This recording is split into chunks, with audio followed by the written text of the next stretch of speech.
Actually, the topic of my speech we designated together, and initially it sounded like this: Lecture on the political course of the leadership of Russia to bring the country out of political economic crisis. Why I took the liberty of taking up your time to speak on this issue, I will explain later. But first I will introduce myself, in order for you to understand from which position I will conduct this discussion. In 1989-1990, I worked as a secretary of the Leningrad Regional Committee of the Communist Party. I had 2 direct meetings with Mikhail Sergeyevich Gorbachev. After the conversations with him, I realized that he did not sufficiently understand, so to speak, the problem of state governance, or rather, he did not understand many things in principle. At the time, I worked as a secretary of the Leningrad City Committee, which is in the town of Zamedny in St. Petersburg, but could in no way influence proceedings. That is, I felt the need for a change, but I understood that what was being done was certainly not what was necessary for Russia. And it was precisely for this reason that in 1990 I recused myself at the Regional Party Conference, and from that time have professionally taken up the task of understanding how then our governments governed if neither the Secretary of State nor the Secretary of the leading city committee has any influence over proceedings. Life developed in such a way that for this I was able to visit many of the world's leading nations, including the East, for example, Japan, Indonesia, India, Venezuela, to mention a different part of the world. I studied in detail the Bible, the Quran, Buddhism. If you don't understand what these are for, then you will not grasp the wider view of these issues. And today, after 15 years of subjective professional research on these issues, something has taken form, which I will attempt to tell you about, but you understand that 15 years and an hour and a half, these are different time spans. Therefore, there are many things that I will not be able to delve into in a well-argued manner due to lack of time. But believe me that for every phrase I speak, I could organize a 2-hour lecture, but that would be targeted and specific. I say all of this in order that you understand from which position today's information will be given to you. I will proceed from the position of the conception of social safety, which was developed in 1992 and published for the first time in Russia.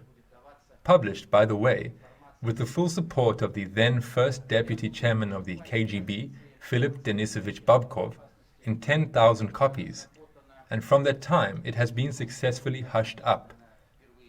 But its promotion is very active today, and in 53 locations we have permanent headquarters. This conception and the corresponding information grows from the roots. During that time, 53 books have been published on all aspects of human existence. The backbone of our team is made up of naval officers, submariners, military space forces, physicists, mathematicians. That is, people who are able to think systematically and understand governance in its full function, not fragmentarily, that is, disconnected and in pieces, as, for example, Gorbachev perceived governance, but governance in its entire function. The books are about the same. I have left them all for you in your library, about 50 books, and today I will leave 2 new books.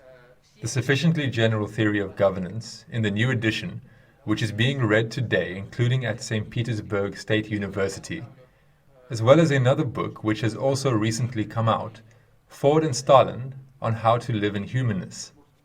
Contrary to the notion that Ford and Stalin are representatives of 2 different systems, nevertheless we show that in terms of worldview, they are one and the same as people, only that one of them built a system of governance on a corporate level, and the other at a global state level, which included the creation of a state superpower.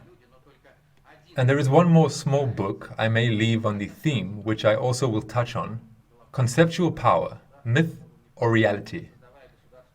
A simple description of the complex mechanisms of the ruin of Russia. I consider it my duty to mark all of this, the base with which I will reveal this thematic. Why? Because in order to understand each other, worldview standards must first be defined. If our bases of understandings are different, then we will never understand one another. I'll give you an elementary example analogy, after which you will understand everything immediately. Is it possible to construct 4 equilateral triangles from 6 matches? Well, in answer to this question, one may formulate 2 lines, each of which would be correct, but would contradict each other, and the first line would say the second was wrong, and the second would say the first was wrong, and so on. Because the worldview content will be different. If one tries to do this, as most of my interlocutors on this plane, by putting these 6 matches on a surface and moving them around, imagining the task to be flat, then you will never achieve these 4 triangles. But if you imagine the problem to be solved not on a plane but in volume, then you will arrange the 4 triangles from 3 matches. 3 matches close in the form of a pyramid. Then you get 3 triangles from each of the faces of the pyramid and 1 from the base.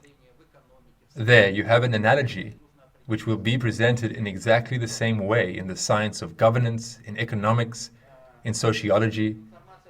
That is, in the beginning, it is necessary to definitively determine worldview standards. The information I will give utterly changes those stereotypes which have been hammered into our heads, into the heads of our ancestors for centuries. Overcoming stereotypes is an extremely difficult process. Imagine the mission of Copernicus when he tried to prove that the sun does not revolve around the earth at all. I assure you, this task was extremely difficult, although today it seems clear and obvious to us. But then it was not so clear and obvious. And this became clear only when a new terminology appeared. Any insight of mankind in one area or another is always associated with a new terminological apparatus. That is, at that time, such a term appeared: solar system. In other words, once there was no such term. The term globe appeared. That is, there was no such term at one time. Then it was believed that the earth was flat, and the whole dispute was about whether it rested on whales or elephants. Therefore, I considered it necessary to make such a preface so that you understand the difficulty in the task of giving you information on the principles of governance of the current time, but from different positions and with a different measure of understanding. From this position, Putin's activities appear in a fundamentally different light. That is, if you do not understand our information, then it may seem that we have a series of mistakes, and many people think precisely this. And why is there such a paradox that Putin's popularity among the people is extremely high? Yes, because if you look at Putin's measures from our positions, then a precise, clear algorithm of his actions and a completely explainable sequence of the measures that he takes is built. I will tell you about the Putin phenomenon later. And so we are talking about the problems of bringing nations out of political economic crisis. Are there grounds for such a posing of the question? Yes, there are. You know very well that if we talk about our country, we are faced with astonishing paradoxes. On the one hand, our country is a priori the richest in the world. If we consider that in Russia the word wealth is one root with the word God, that is, this is what God gave us. In terms of gas, we are in first place on the globe. Ours makes up 45% of the world's gas reserves. Supplies to the world market up to 33%. First place in the world. Forests, in first place in the world. 45% of the world's pine is in Russia. For oil, we were in second place after Saudi Arabia, but now we are in first. As for gold, we are in second place after South Africa. The entire periodic table is with us. If we talk about intellectual potential of the nation, I assure you, having traveled across all countries, I can responsibly declare that we have the smartest, in simple terms, population. We have the highest intellectual potential. You know that physicists held their own forum, and it turned out that 80% of the best physicists are either from Russia or out of Russia. That is, they came from all over the world, but it turned out that they all went through our physics schools. How then can it be explained that being the richest country, being intellectually endowed with special qualities from God, we drag out a miserable existence. This suggests that our world understanding is inadequate to the world proceedings. That is, the crisis that we have entered is not a crisis in some separate sphere of governance. It is a system crisis that has affected all spheres of society without exception. And therefore it is necessary to sort it out in a big way. Why am I talking about a system crisis? Because you may no longer remember, but I remember verbatim all those slogans, appeals and goals that Gorbachev proclaimed when he began perestroika. Let me remind you, first on the list is acceleration of socio-economic development. What did we get? The doubling of crises in every sphere. By the way, China doubled its GDP during this time, and during this time we halved our GDP. What did Gorbachev say next? He talked about the fight against drunkenness and alcoholism. What did we get? Across-the-board drinking of the people. The next thesis, friendship between peoples, the existing one according to him was not good enough. It had to be built and strengthened on a new basis. What did we get? Internal Russian war. The next thesis, socialism with a human face. This is what perestroika began with. What did we get? We got capitalism with an animal grin. That is, everything that was planned by our government, we got exactly the opposite. And at the same time, if you read the US National Security Council Directive 20/1 of 1948, it was published in various places, including Yakovlev's book, The CIA Against the USSR, another Yakovlev, not the architect of perestroika, and attentively consider its essence, then all its provisions to the smallest detail were impeccably fulfilled. Then how does governance work? To understand this crisis and the algorithms for coming out of it, you need to clearly understand the principles of social governance, which are practically hidden today. I affirm that the highest level of social governance is that very conceptual power, that is, the governance of states is carried out from the supranational level, and the legislative, executive and judicial powers are in fact transmission belts from conceptual power to statehood and to the people. If this or that state has not comprehended the existence of a supranational system of governance in the form of conceptual power, then it does not govern the situation. I affirm that today Putin understands these principles of supranational governance, understands what conceptual power is, and all the steps he takes are in line with this understanding. To appreciate what is happening, you need to have some kind of worldview standards. Of course, different people will evaluate what is happening today differently. If Oleg Pirov spoke to you today, he would describe to you what is happening from his position, and it would be cardinally different from what I will tell you. If a teacher who has not received a salary of 3,000 rubles for 6 months spoke to you, he would have looked at the situation differently. You must always understand that there is always an element of subjectivity in any presentation. Why would Oleg Pirov perform in a specific way? You know, Oleg Pirov's official income is $3 million a month. This information was provided by the Kommersant newspaper. How is this happening? This is due to the fact that in oil business, public property, the subsoil, at a certain stage is appropriated in a private corporate way.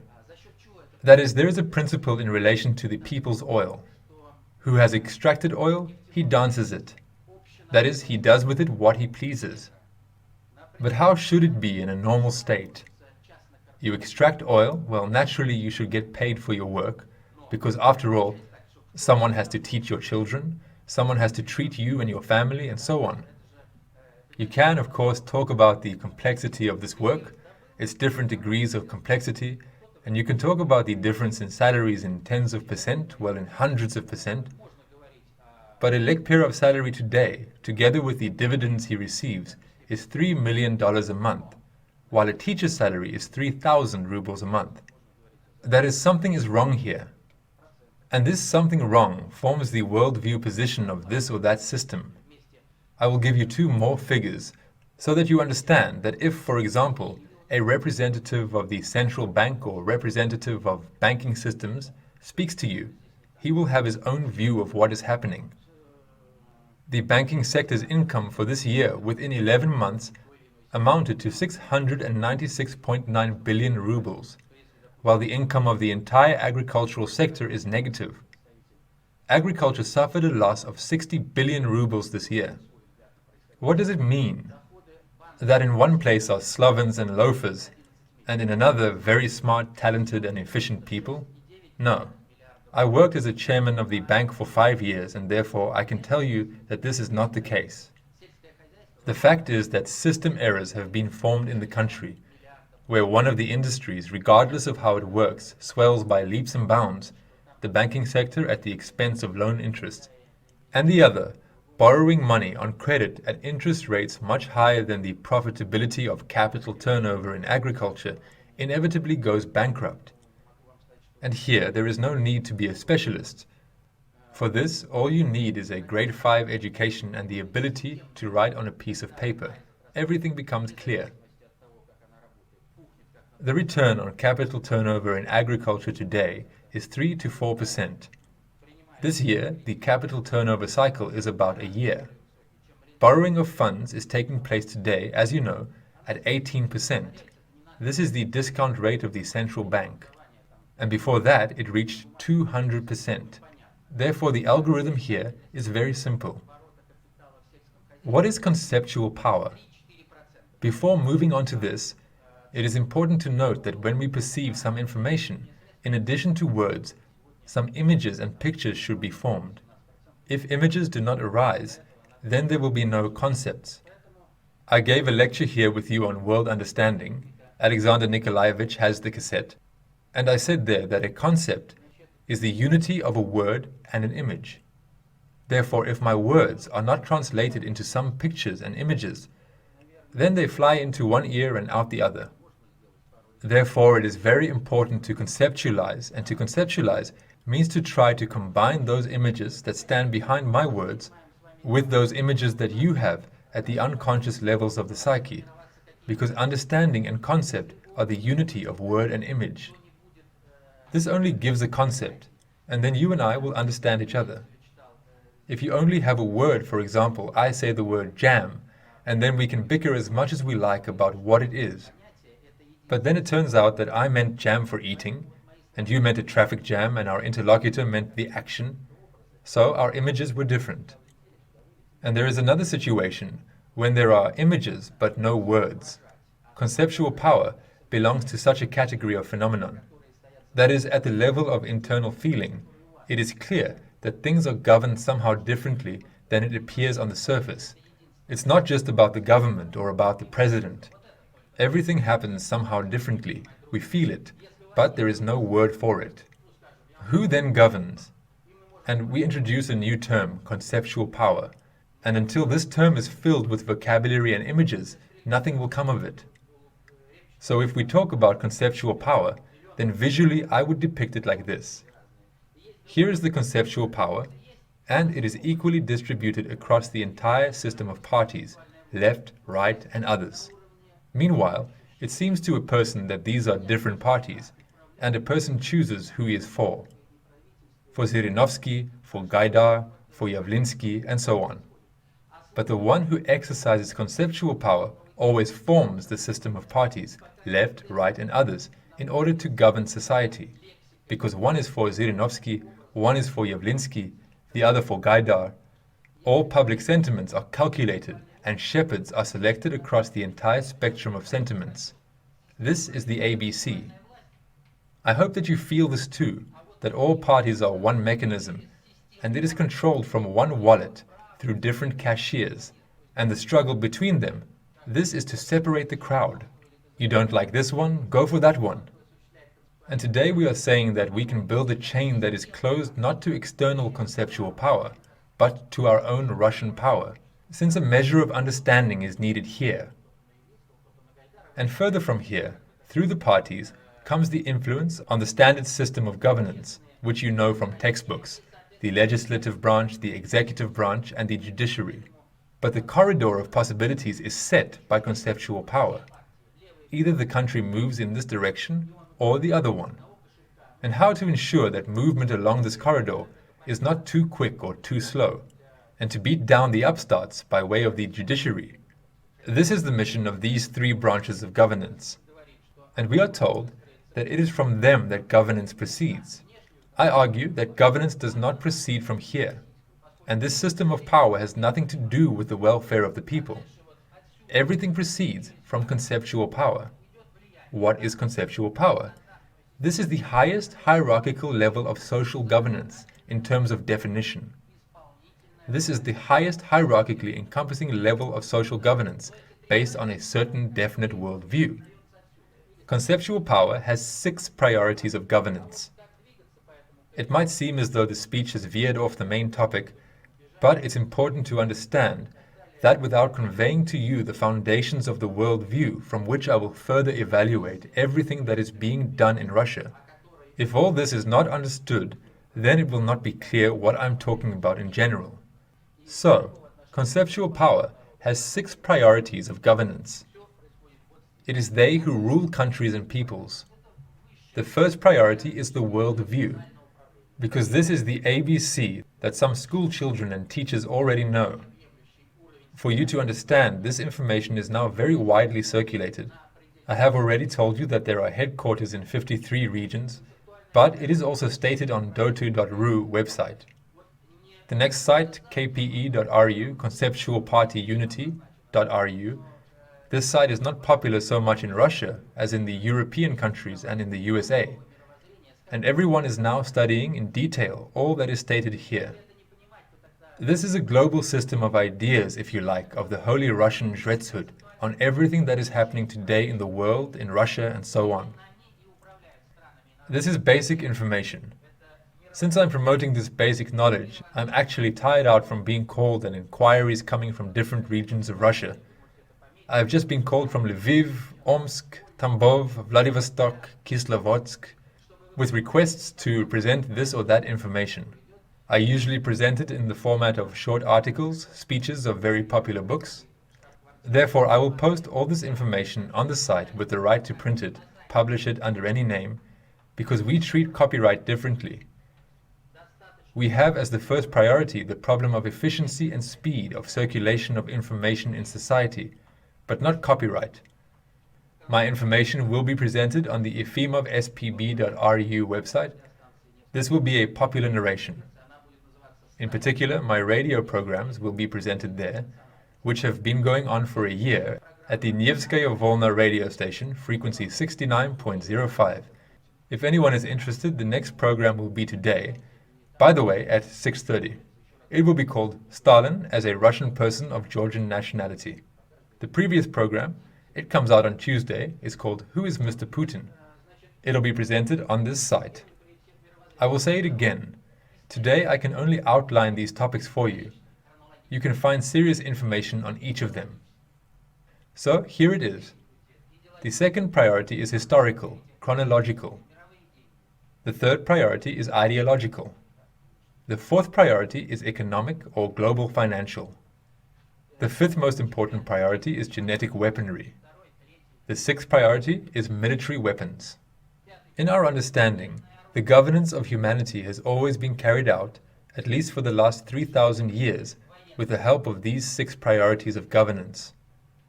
The system of governance took shape immediately after one Akhenaten, the pharaoh of the ancient Egyptian hierarchy of Eton, died in 1325 BC, and the hierarchy of Amun came to rule the world. They renamed Tutankhaton to Tutankhamun and introduced a certain system of governance based on these 6 priorities. Since then, little has changed in the world. Governance of any problems always follows the same algorithm. There is a certain truth only known to the initiates, and there is a certain lie. In order for the people, or the crowd, not to come to this dilemma, lie or truth, the lie is always broken into 2 lies, lie number 1 and lie number 2. And accordingly, the people are faced with a new dilemma. I have to repeat myself a little. I gave this information here at the last lectures in your department. It is on the cassettes. But I have to repeat it for the sake of the integrity of the presentation. So, the people here are facing this dilemma, and the dedicated elite, who usurped the system of governance 3,000 years ago, is above all this. Everything I say here has nothing to do with the world conspiracy theory, world governments. All that, by the way, was also invented so that those people who begin to understand something were woven into another trick, a new lie, but not in order to give the truth. We say that governance is carried out not with the help of world governments, conspiracies, but at the level of structureless governance. That is, in addition to structural governance, there is also structureless governance. So supranational governance, according to the system of conceptual power, works in a structureless way, and has these 6 priorities of governance. Now let's consider how these priorities worked during perestroika, and then you and I will understand what we need to do in Russia, and what Putin is doing to change the situation. It turns out that all nations and peoples are governed by weapons. The first weapon is clear to you. The simplest is military. But I argue that if this or that country begins to resort to military weapons, then it does not understand anything about governance. Speaking harshly, something is not right with its brain. As soon as the shooting starts, the governance immediately ends. When I talked with one of your responsible employees, he told me, "You know, it's curious, but I also give the same examples for my own. When the shooting starts, counterintelligence ends." For example, Switzerland never fought, but for some reason Hitler, think about it, burst into the Volga when a 10-minute drive away on a tank were Swiss banks swelling with gold. Hitler was not drawn there. This means they had some other mechanisms of protection. Which ones? These very priorities I will now designate. Now, many of these so-called pseudo-patriots, listen to Ivashov, what are they calling for? Mobilization, strengthening of the army, and so on. And I say that this is a profanation of governance in general, and on this path we will never achieve a result.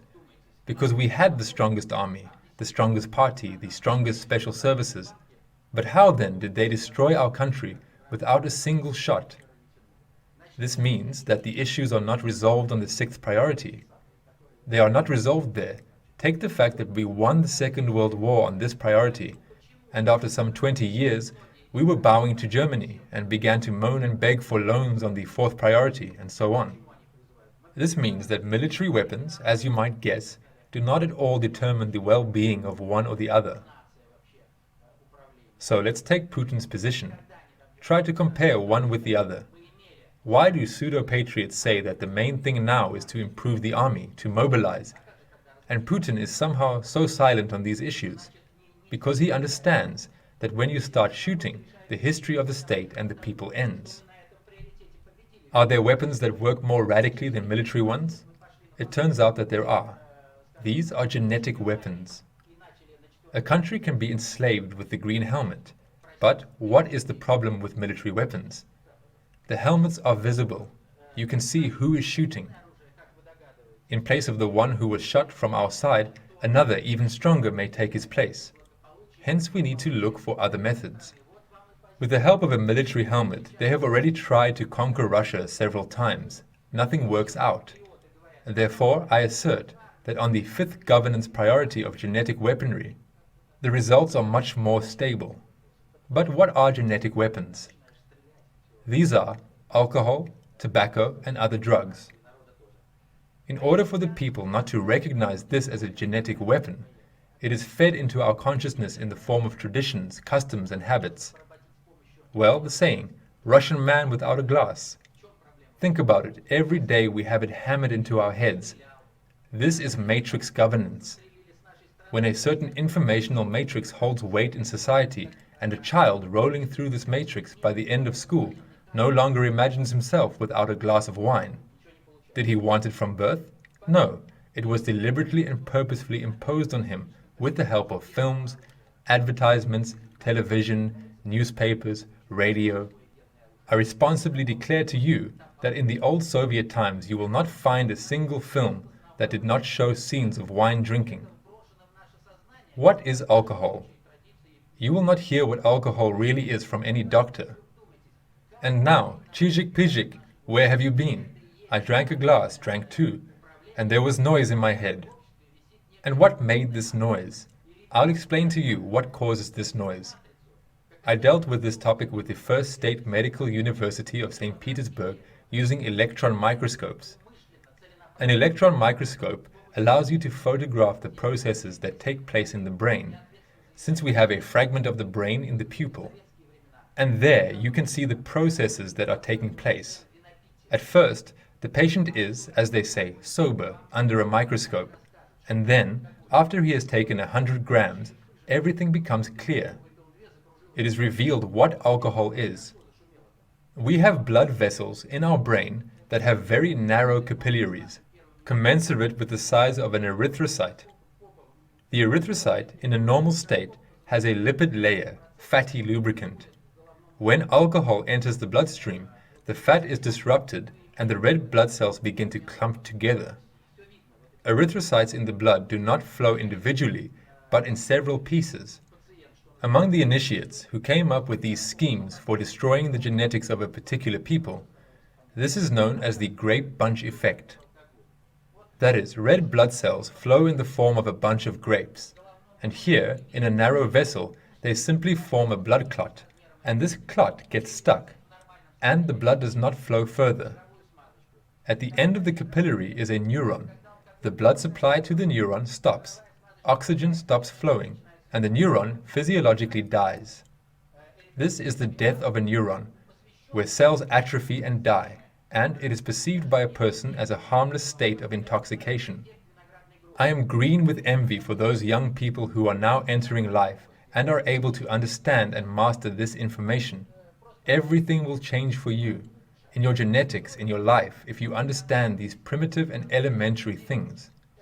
Unfortunately, this information was only given to me at the age of 40, but after that, my life, my family changed completely.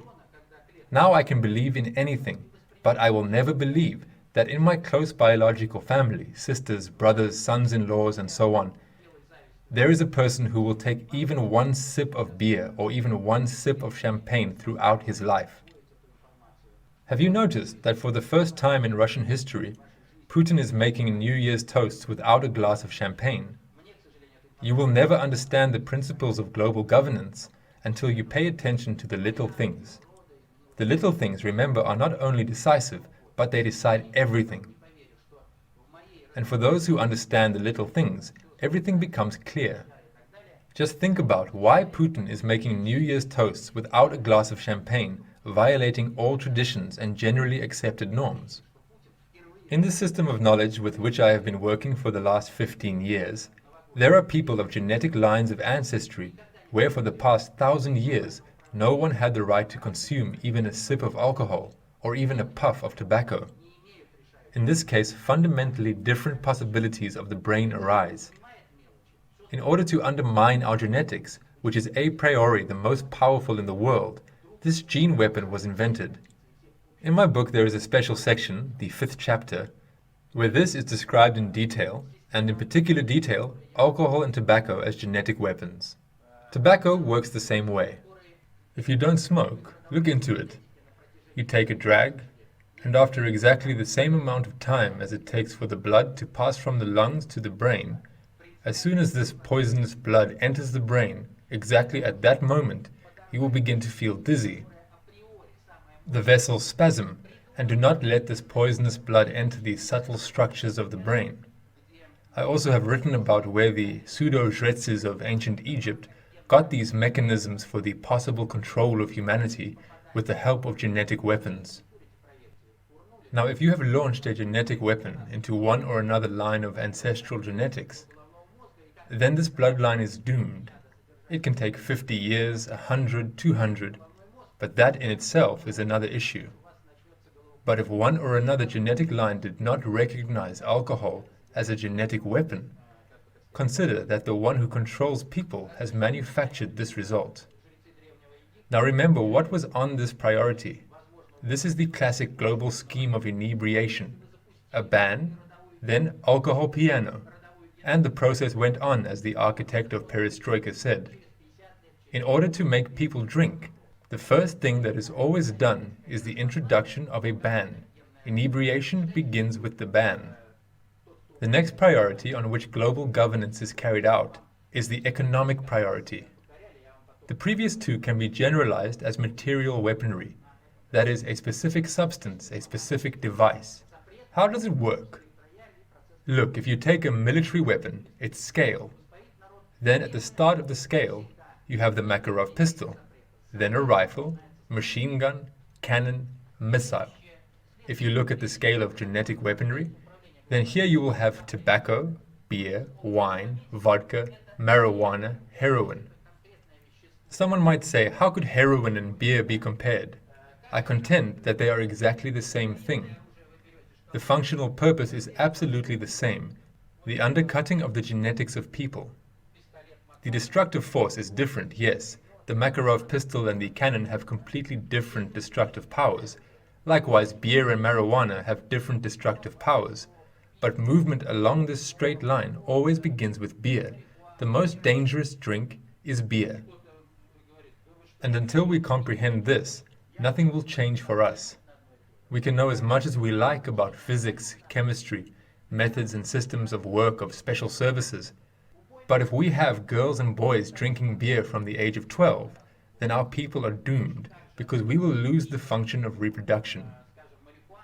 Therefore, here I have just outlined Putin's position on this issue. You know that he, unlike Yeltsin, does not drink and makes toasts without a glass of champagne. The next priority is world money or global finance, the fourth priority. The next four priorities are informational weapons. What is world money? This is information about the means of payment. What is money? These are numbers that can be written either on paper or in a computer form. Money in the history of mankind has always been a commodity. A few words so that you understand from what position I am speaking. In general, I am a physicist by education. I graduated from the physics department of Leningrad University. I am a candidate of technical sciences. Then I graduated from FINET, well, the highest party school at one time. So I do not have a highly specialized view of this or that phenomenon. I look at all questions, if you like, comprehensively. So money has always been a commodity that is most often used in commodity exchange operations. That is, once it was grain, once it was cattle, in some places animal skins, then metals, gold, silver. What is paper money? Until 1971, paper money was simply a banknote, that is, a note from the bank guaranteeing that you had some kind of product. Accordingly, you gave this piece of paper to another person, and then this product was no longer yours, but belonged to the person to whom you gave this piece of paper. This is the nature of money. Unfortunately, there are such digressions that it's impossible to go deeper. But in terms of time, here I would have liked to have presented this to you more comprehensively, but time is the issue. Nevertheless, I will make a very small digression for money. It is very important that you understand what money is, because of the fact that they rule the world through money. Remember this Rothschild phrase, you can even write it down. Let me issue and control a nation's money, and I care not who writes its laws. This is an absolutely exact rule. Parliaments, laws, deputies, all this has nothing to do with governance if you do not manage the country's money. Let me issue and control a nation's money, and I care not who writes its laws. So what was the Second World War organized for? World War II is the advancement of the dollar, so to speak. The chronology is as follows. 1913. The US federal system which issues the dollar is approved as a private corporation. Which currency then dominates? The British pound sterling. At that time, it was the only generally recognized world currency. The First World War begins. In the territories of the warring countries, currencies fail, the dollar rises, and it begins to compete on equal terms with other currencies. A certain parity and balance of currencies is established. World War II, in Russia in 1941, and in the territories of the warring countries, the currencies of these countries again are failing. The only non-warring country is the United States. The Second World War, for those who ordered and organized it, ended in 1944, when the Bretton Woods Agreement was adopted, according to which $35 was equivalent to 31.1 grams of gold. And that's it. The dollar was the only currency on the globe that was equated to gold. And if you brought dollars to the United States, in accordance with the Bretton Woods Agreement, if you took it to the bank, they were obliged to exchange this paper for gold. But if you brought French francs to France, British pounds to England, then no one owed you anything. Only the dollar obliged the exchange of gold. This is the so-called collateral on the basis of the Bretton Woods Agreement, when after all the money was tied to gold. But this was all indirect due to the rise of the dollar and gold being equated only to the dollar. De Gaulle, concerned with the fact that someone, in order to get a dollar, must give gas, oil, timber, gold, and the United States simply press a button at the printing press. How could this be? And what did he do? He brought a plane of paper to Fort Knox, USA, and took away a plane of gold. De Gaulle was quickly removed. He was not playing by the rules, and the US gold reserve was zeroed. And then on August the 15th, 1971, you can mark it for yourself. This is a very serious, fateful date for the understanding of the global history of mankind. On August the 15th, 1971, Nixon unilaterally signed a decree which cancelled all international agreements. He signed a decree in accordance with which the practice of exchanging dollars for gold was terminated. This was completely and 100% the default of the USA. And since that time, money is paper that is not backed by anything, even legally. It is clear what a kilogram is, but what a ruble is not clear, and the relationship between them is known. And what a dollar is, not a single economist will tell you, just as no one, by the way, will tell you why this dollar is equal to 31 rubles. There are, as it were, mafia agreements, but not economics. The ruble exchange rate, as you understand, is about 4 times underestimated. That is, if you were to buy something with $1 here in Russia, and then buy something with $1 in the USA, then in the USA, you could buy 4 to 5 times less the amount of products than in Russia. I gave a long talk on this subject at the Kremlin, at a special international business meeting, an hour-long report to the Kremlin called The Origins of the Crisis in the Global Credit and Financial System and the Methodology for Overcoming It. By the way, it has been posted on kremlin.ru, and I will post it on my site later on. Therefore, for now, I have identified some such reference points, nothing more. But you must understand exactly how we are governed today. And you must understand why Putin, understanding these schemes, does not announce this today. If we announce these schemes ahead of time, then quite simply a war will start. We will be strangled on the 6th priority. Therefore, understanding something and doing something are slightly different things. You see, if we expose this, it will become clear that we are a rich country and Europe does not come close. Look at how elementarily they govern us today. So here is the border. When 10 kilograms of dollar paper moves in our direction, I was not too lazy and calculated the weight proportions. No one gives them to us. Towards dollar paper here from our country comes 100 kilograms of gold. The proportions are as follows: 10 kilograms of $100 bills and 100 kilograms of gold, as well as the compositions of gas, timber, oil, and so on. That is, in fact, what governance is today. It's elementary. During perestroika, 1/3 of the dollar mass was loaded into Russia. You can also remember these numbers. Today, the dollar supply is distributed as follows: 1/3 in the United States, 1/3 in Russia, and 1/3 in the rest of the world. Is this by chance? I argue that this is no accident. This is the actual scheme of global governance.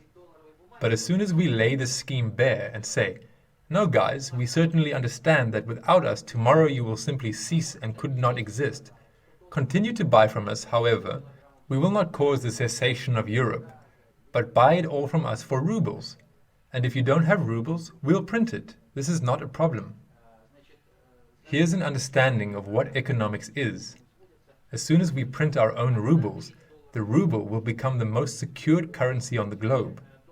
Why is the dollar in demand today?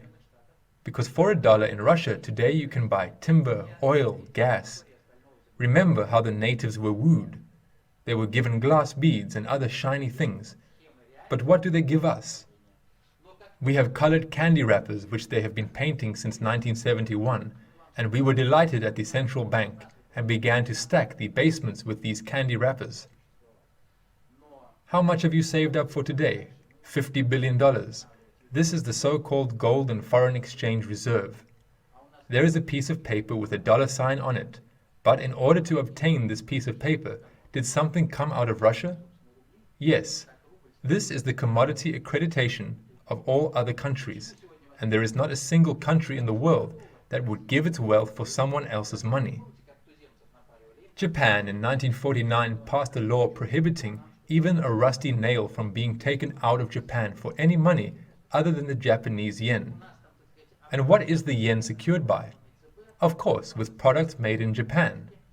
How should our ruble be secured? Of course, with products we sell to foreign countries. Mark a very important number for yourself that you can use in conversations with others. Our exports are always twice the volume of imports. This is a gross number. Literally, I will be off by only percentages. Russian exports are always twice as large as imports.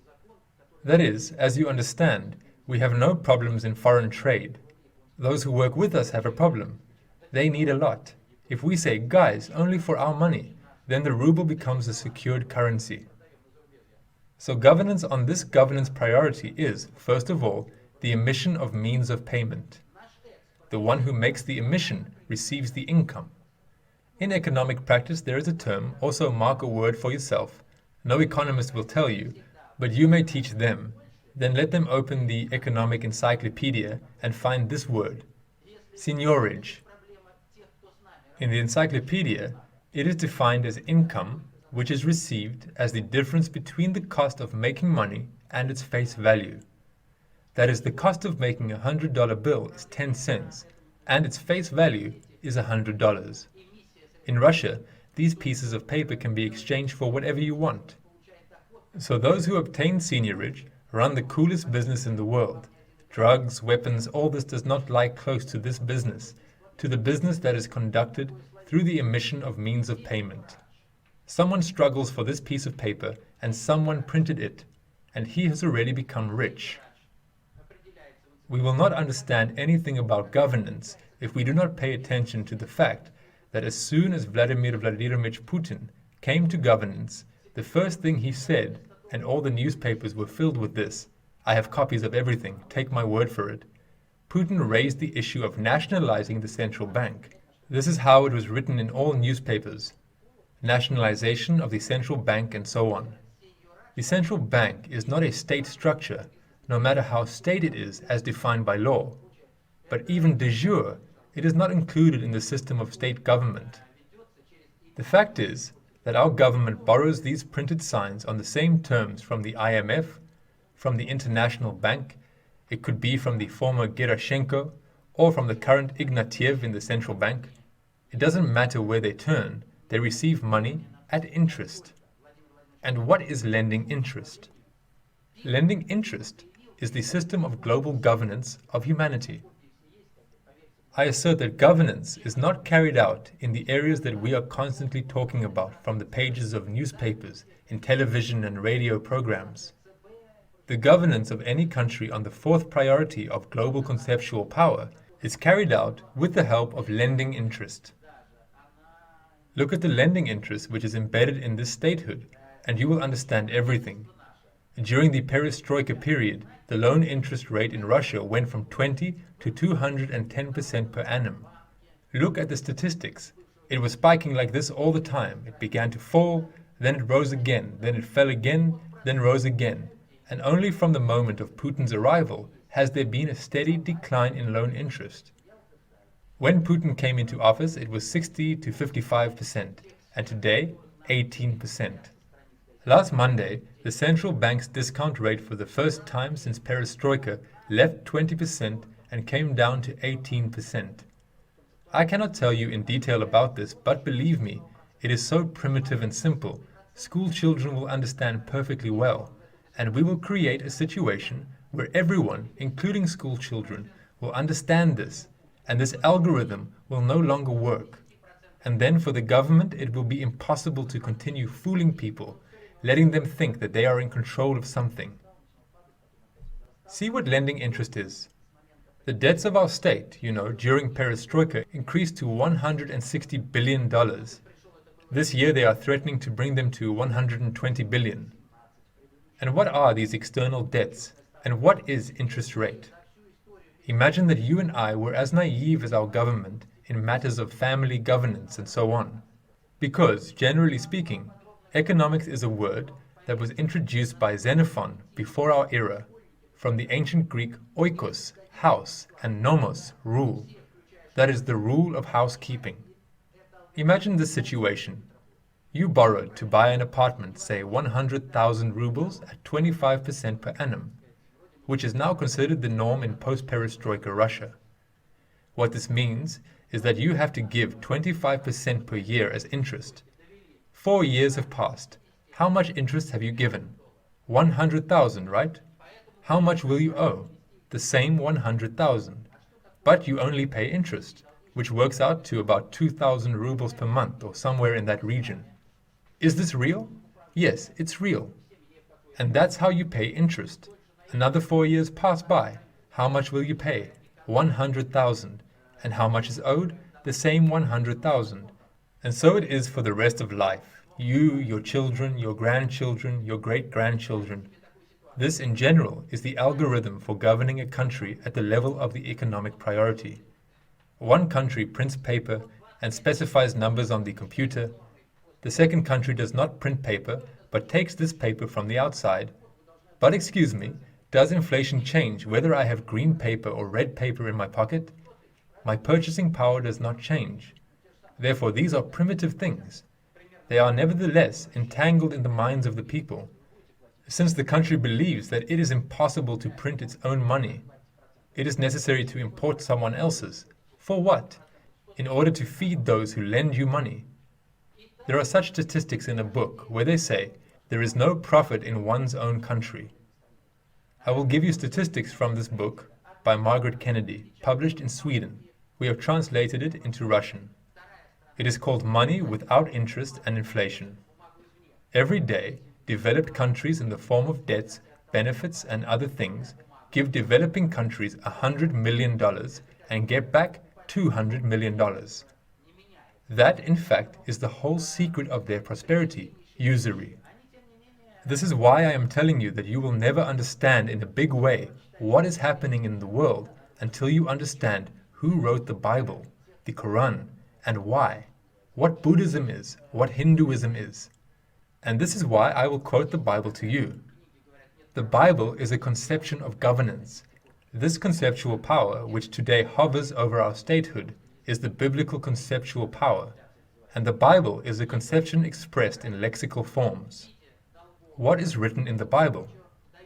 I will read you from the book of Deuteronomy, word for word. And you will lend to many nations, but you yourself will not borrow. And you will rule over many nations, but they will not rule over you. That's all. Everything is primitive and simple. One gives money at interest, the other takes. And why is the Quran so vulgarized and denigrated today? Because if you take the Quran, take the second and longest surah, which is called the Cow, Ayat 275, you can mark it for yourself. The Quran can now be bought, and this is a book that, if you do not understand it, it means not understanding how the earth works. I quote you verbatim. Those who devour usury will not stand, except as stand one, whom the evil one by his touch hath driven to madness. That is because they say, trade is like usury, but Allah hath permitted trade and forbidden usury. Those who, after receiving direction from their Lord, desist, shall be pardoned for the past. Their case is for Allah to judge. But those who repeat the offense are companions of the fire. They will abide therein forever. Here is what governance on the economic priority is. What is Putin doing on this priority? What does the presidential course come down to? The first is to nationalize the central bank and make this seigniorage, income from printing money, the property of the entire people, and not the corporate structure, which is the central bank. The central bank is de jure a private corporate company because it is the board of directors of the central bank that decides all the questions of profit. Within a month I will have a book called Economic Alphabet for school children, students, housewives, for the ministers of economy and finance. There, all these questions will be disclosed in a very simple, primitive language. So, seigniorage, the income from issuing money, should be public property but not private corporate, as it is with us, and the loan interest in normal statehood should be strictly zero.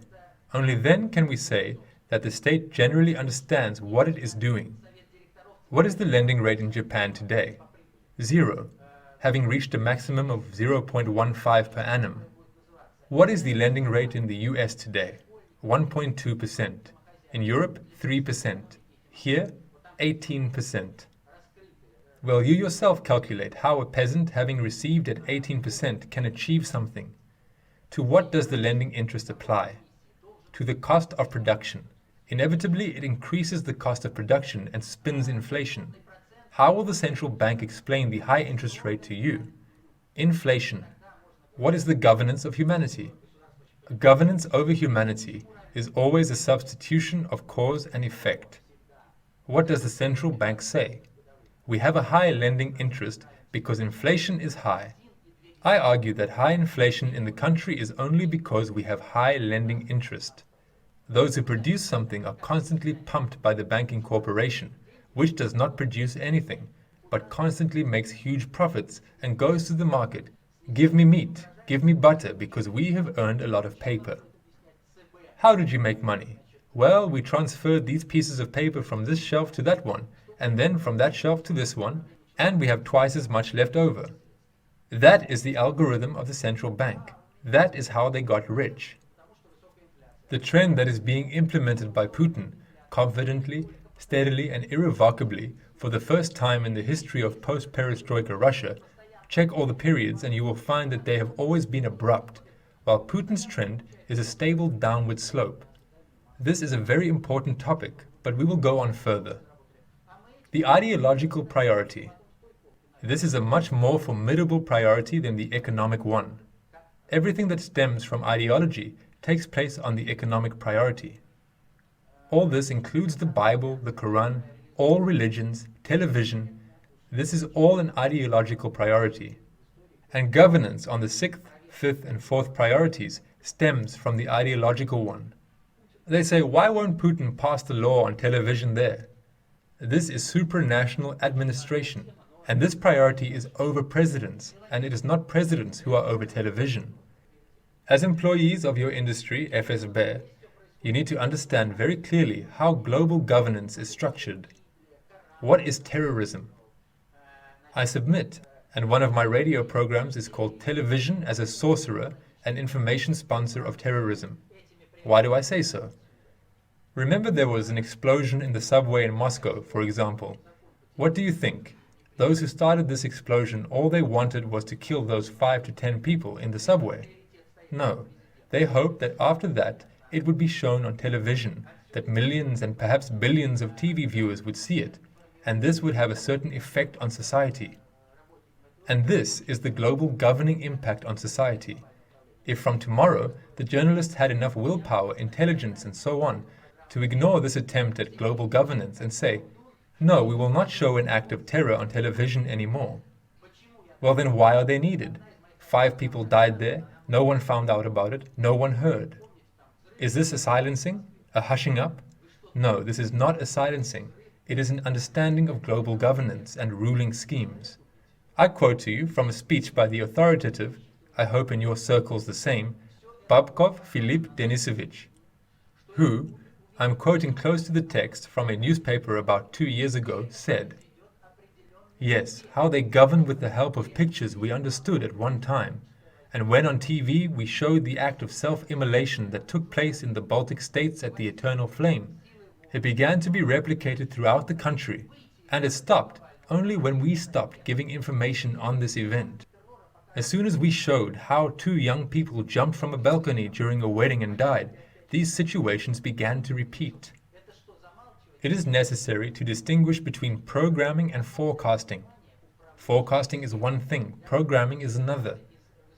If you show pictures on TV, then this is the thus named egregorial matrix governance, and these pictures shape your future. Everything that is shown on TV inevitably flows into our lives. All witchcraft schemes are built on this.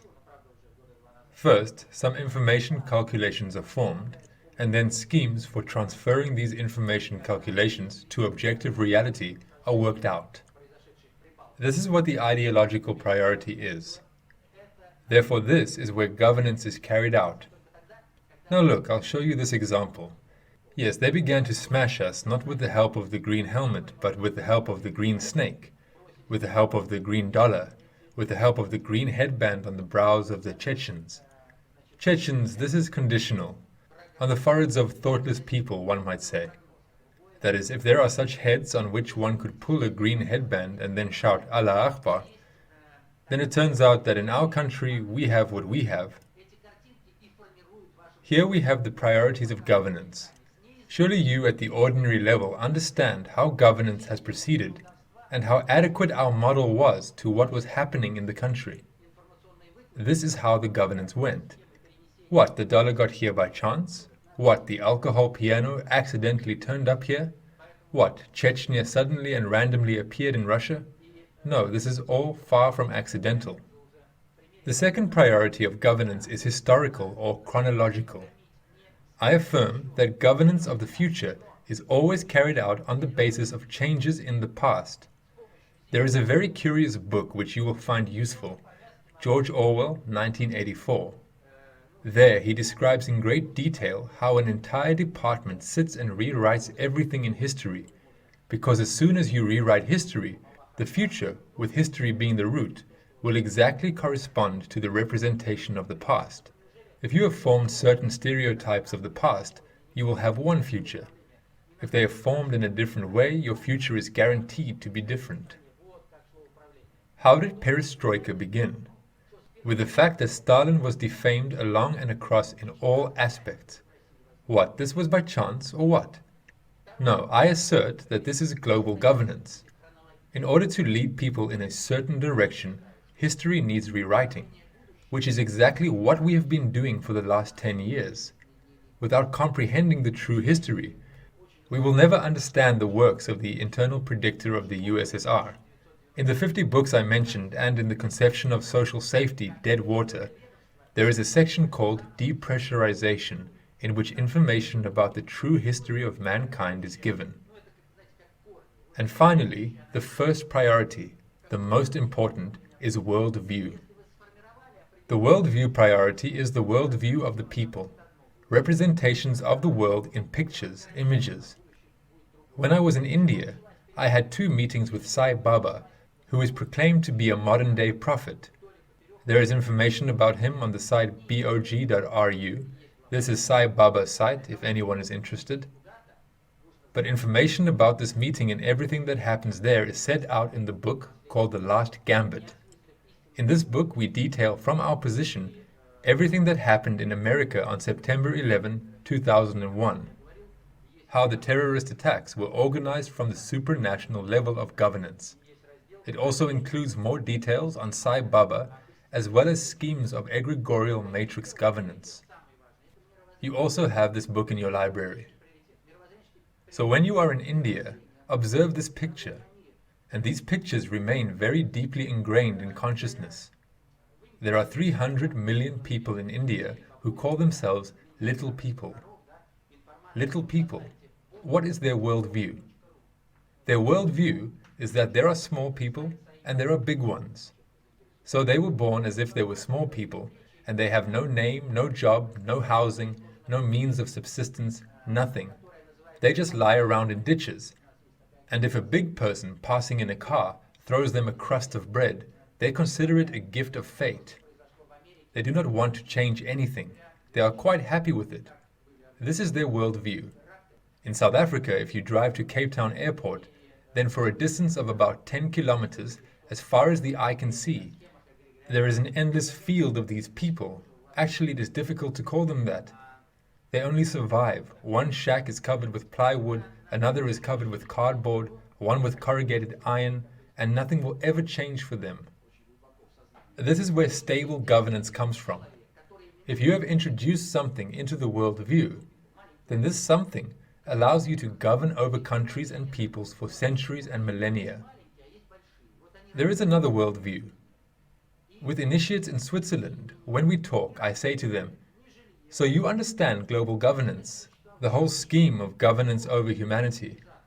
Do you really not have a desire from some kind of personal ambition to go out on television to the people and say, 'My friends, you do not understand anything in life. There is such a system of knowledge. You will look somehow smart. It will be somehow important in your life.'" And the answer was in the form of this question: "Do you have a dog at home?" And I say, "Yes, I do." "And have you ever had the desire to show off your mind in front of your dog to look smart?" I answer that it does not arise. And they say, "This does not arise for us either." What does this worldview boil down to? They do not consider you and I to be the same creatures as they are. That is, there are them who have the right to everything, and there is the crowd, they say, a herd of lambs that you lead to the slaughterhouse. Well, that's how life is arranged. When we lead 20 million people to slaughter during the Second World War, this is how life is arranged, or it would not have come to be. This is our algorithm, our worldview, our outlook. This is the second worldview. As for the Russian civilization and the system of knowledge that I am talking about, we have a different understanding that people from God are born equal to each other, and only earthly conceptions build certain hierarchies. We do not need to build something in order to cast someone else aside, beat someone. No.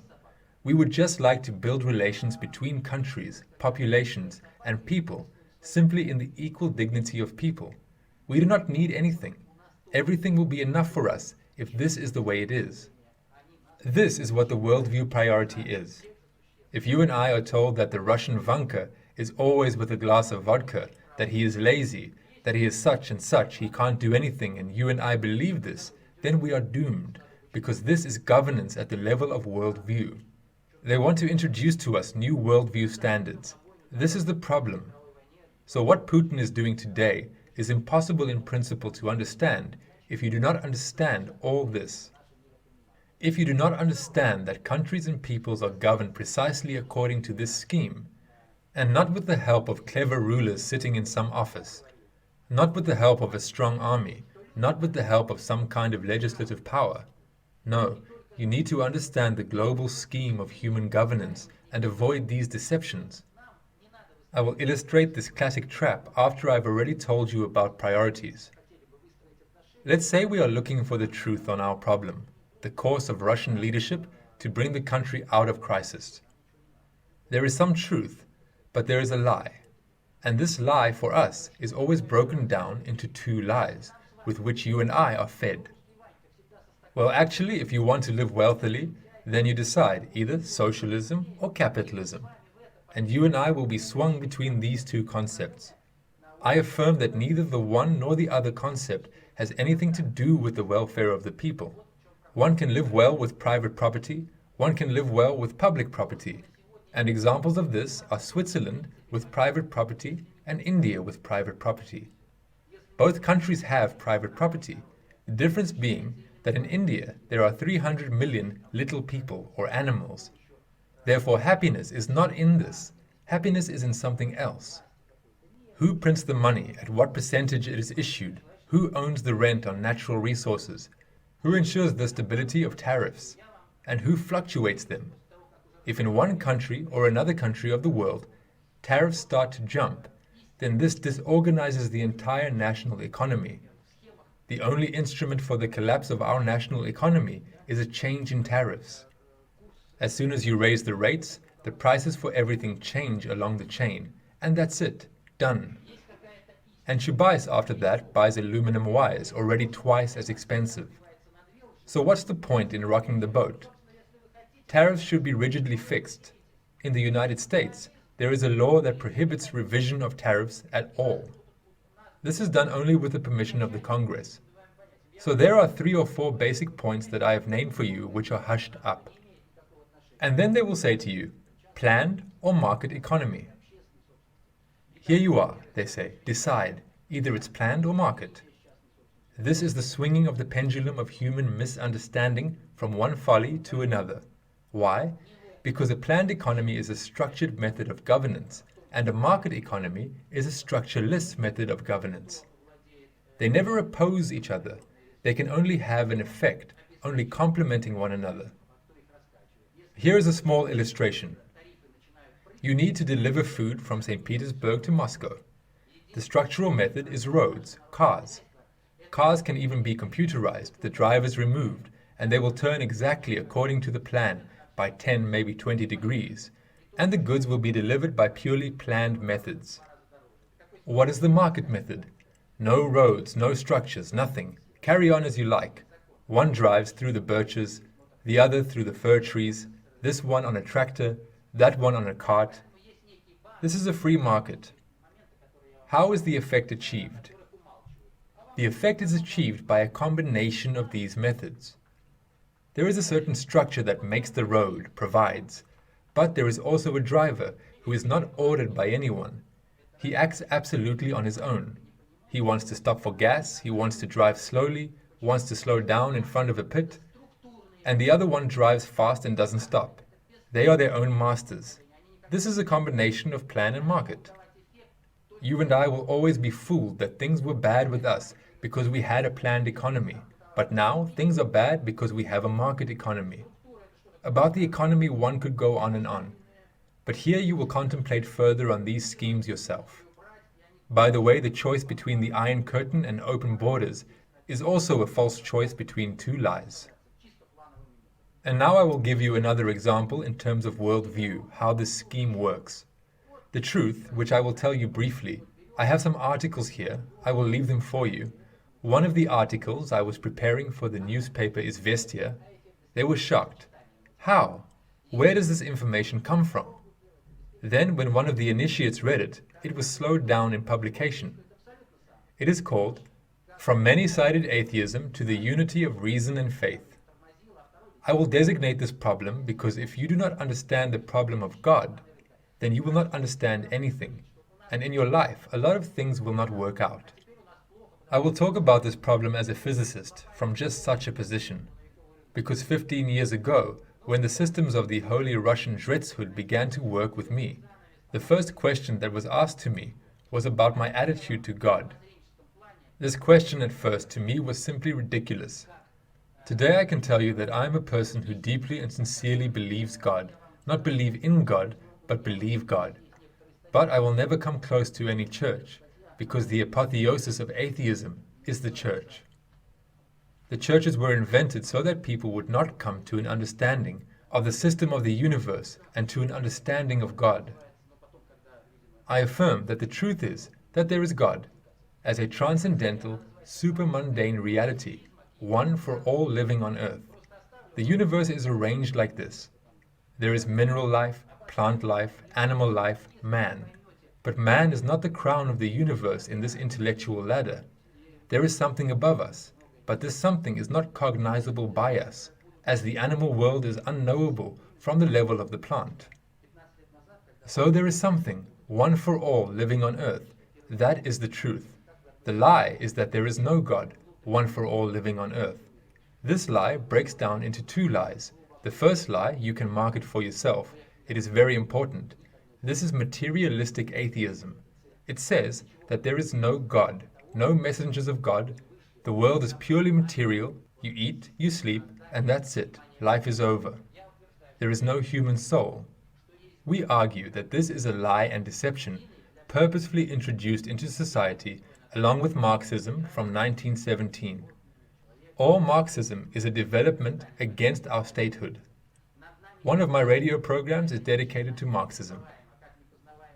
Lie number 2 is idealistic atheism. Idealistic atheism is the atheism of all church hierarchies without exception. What are churches for?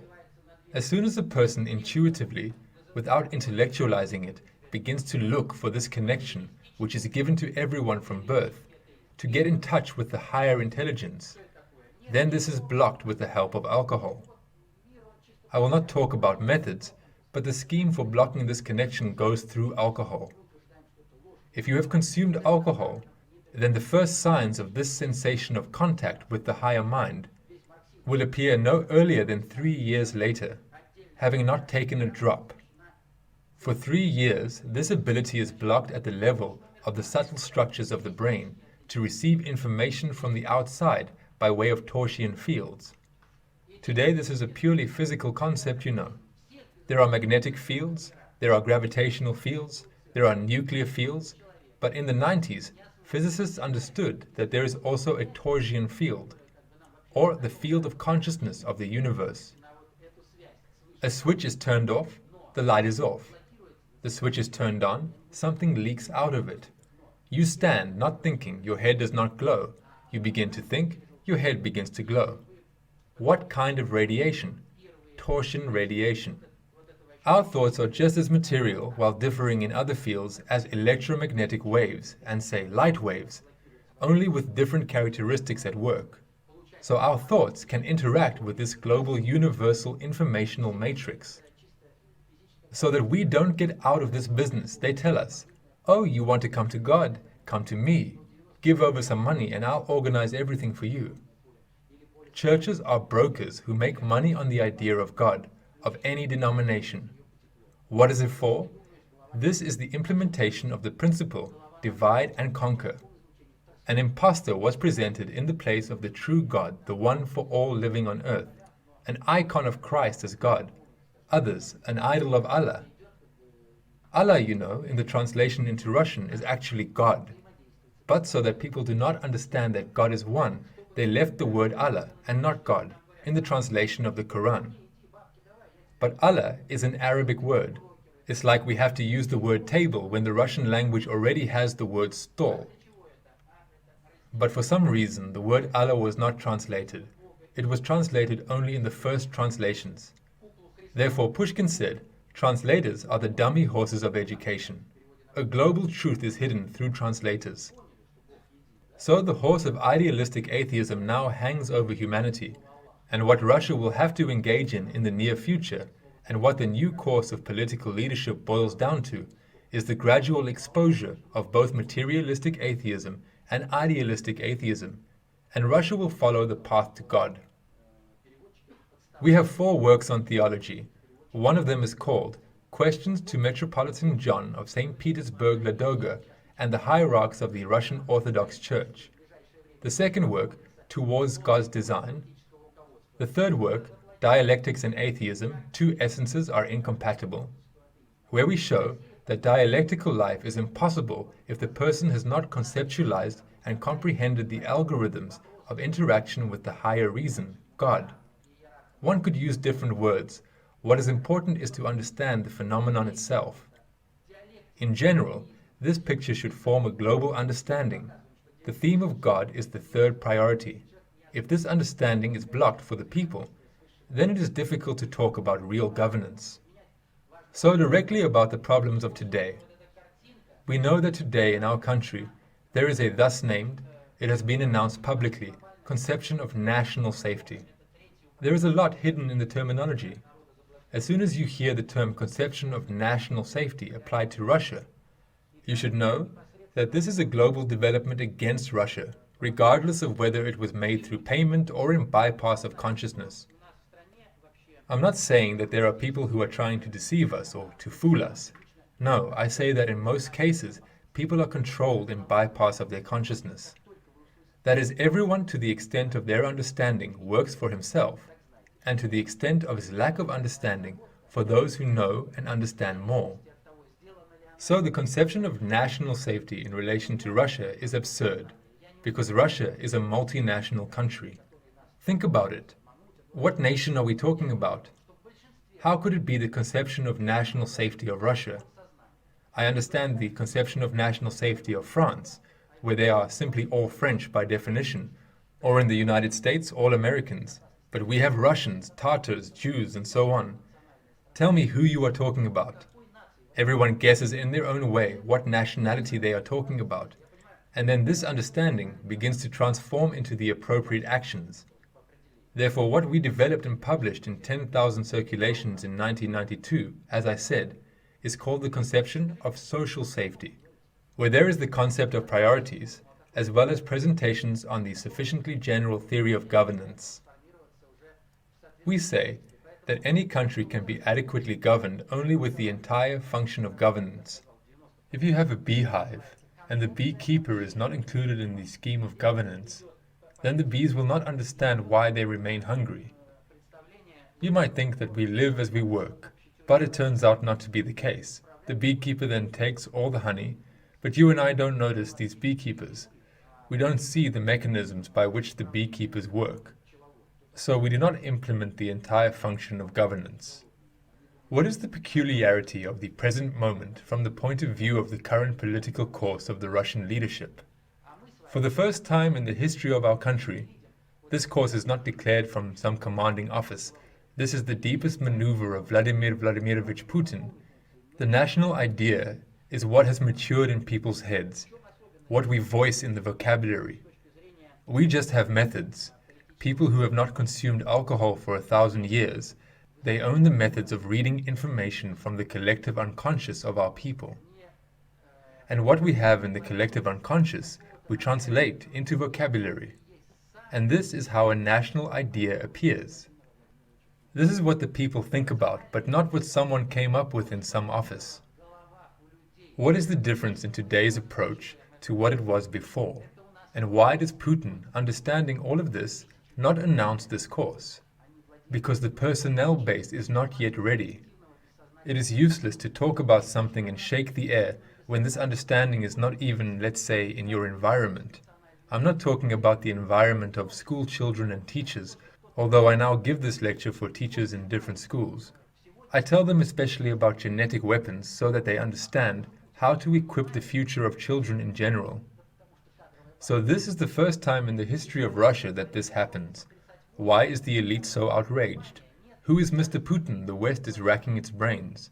And Putin is leading a very wise line when he allows for the crystallization of all national ideas, as they say, or the conception of social safety in the midst of the people. And then when all this comes out, then even if he receives complaints such as, "Why do you allow them to speak so much?" Putin will say, "What can I do? Put a gag in their mouths? You said yourself, publicity, democracy." That, in fact, is how the people understand it. This is what today's course boils down to. Why is the elite outraged? The elite does not care if it has to turn to the left or to the right. It is only important to survive as the elite. And they are ready to work out any algorithm. Just tell them what to do. And no one tells them anything. So at this time they are disorganized, and in society these ideas are ripening. And without problems, no one interferes with this. This, I repeat, is happening for the first time in the history of our country. Why today do you feel in yourself that all this is actually true, that it's actually happening? And the question may arise, if Putin understands everything so globally, then why are we begging? The military and special services and teachers and doctors. Do you know what the problem is? There are different levels of politics. There is global politics, there is foreign politics, there is domestic politics. And here it is necessary to very clearly understand the sequence of these steps. I repeat once again, if we announce all these schemes, how people are fooled by issuing means of payment with the help of interest and loans, with the help of tariffs and other schemes, then it will be simply impossible to fool people any longer, and Europe will remain poor. This is the algorithm of internal governance. I have it outlined in the newspapers, you can read it later. It's simple. When there was a round forum in the Cathedral of Christ the Saviour, a fragment of my article turned up there. The title had been moved somewhere else, and a small piece remained. Methodology of transferring the Russian economy to accelerated rates of development. Here I have 10 to 15 copies I will leave for you. Here everything is clear on how to make Russia rich and prosperous. But why isn't Putin doing this? Because if we start with this, then war will follow, as I already told you. Therefore, we need to build, to start with, the global position of our country, so that we do not have enemies. And how is this done? This is done extremely wisely. The main one of our messages in terms of global governance is that we claim that the following algorithm should work. This is not our wisdom, this is the wisdom of deepest antiquity. Keep your friends close, but keep your enemies closer. For how else could you know about their intentions and prevent them? This is why Putin's best friend today is Bush. And he all the time, so to speak, keeps him close. Because as soon as he releases him, unpredictable situations can begin.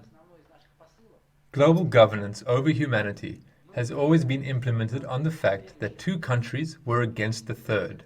Now Russia and China against America, then China and America against Russia. What did Putin do?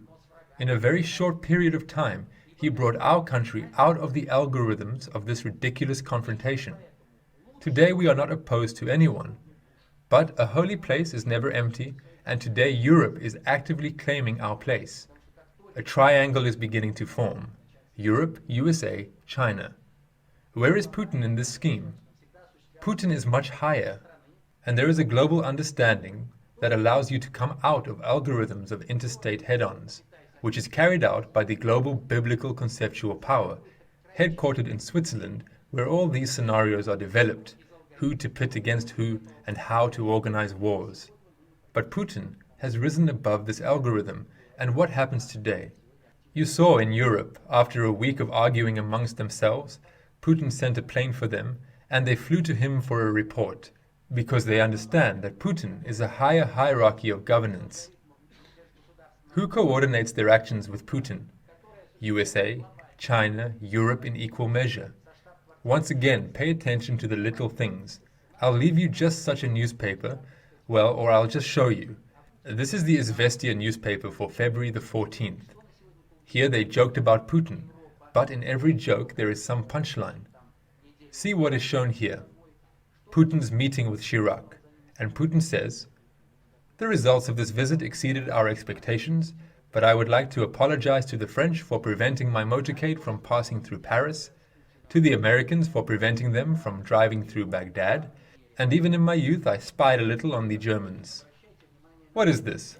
Whether Izvestia wants it or not, they understand that Putin has somehow reached the global level of governance, and he looks completely different to all presidents. This is exactly how Stalin at one time looked against the background of the others, as he understood what conceptual power was, in contrast to all P-residents. Listen to the word, P-resident. There is never a random accidental terminology, P-residents. These are people who have nothing to do with governance. They must unquestioningly carry out what is entrusted to them from the supranational level of governance. And Putin is well aware of this. When Stalin worked, he never said anything about this either. Why are Putin and Stalin compared today? Because they have the same measure of understanding. They understand what global geopolitical governance is, what global politics is, that is, a policy towards all mankind, and what conceptual power is. Conceptual power, for initiates, is always indicated by the thumb.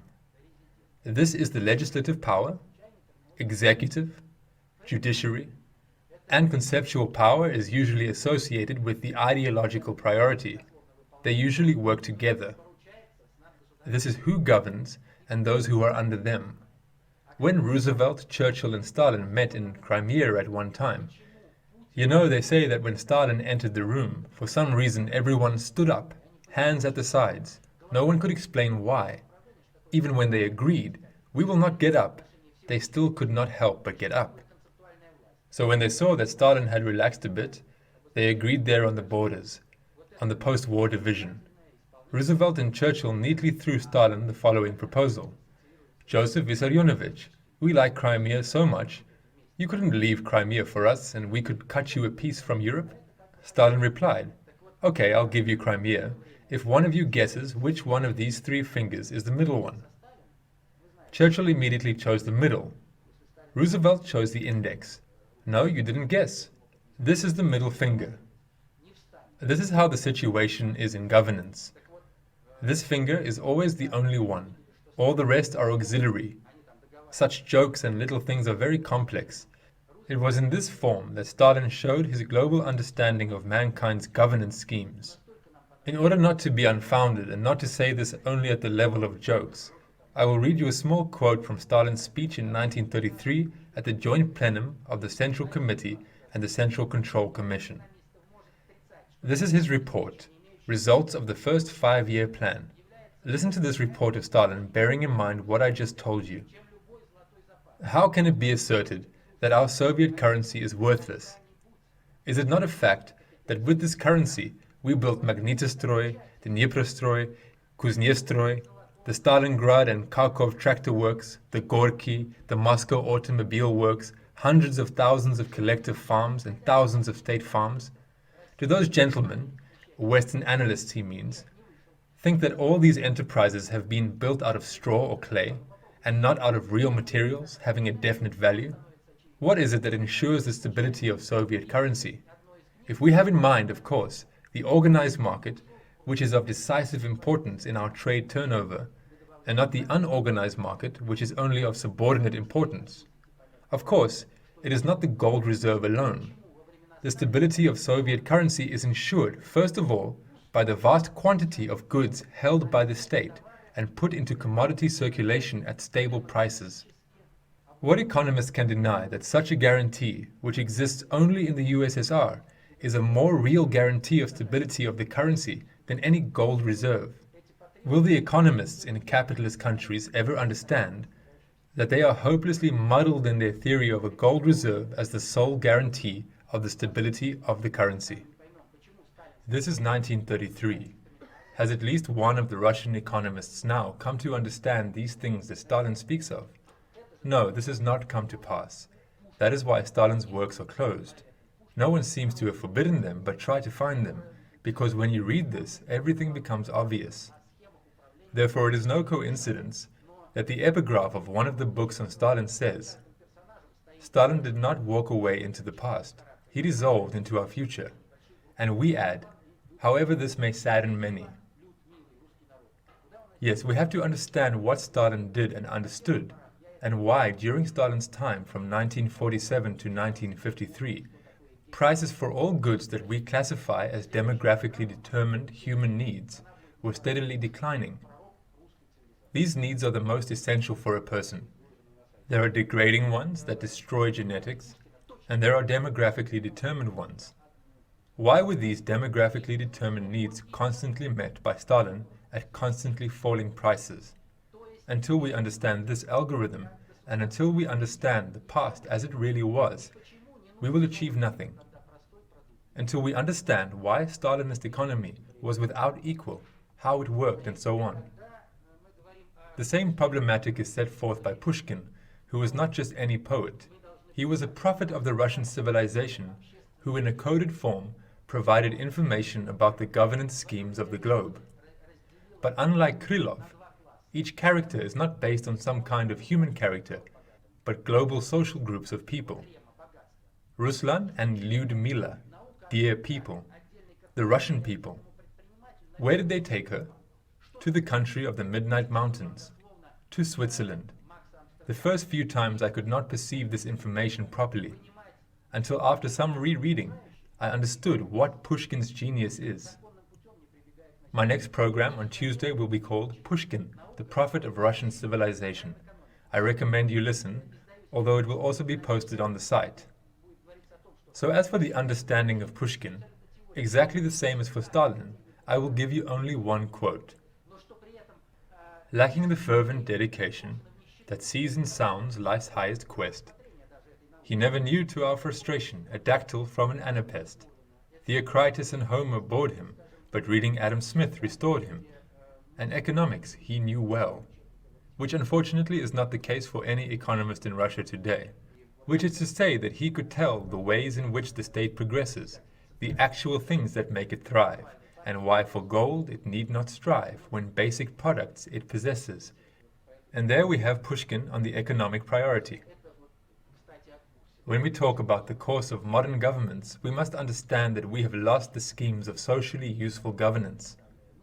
They simply do not exist today.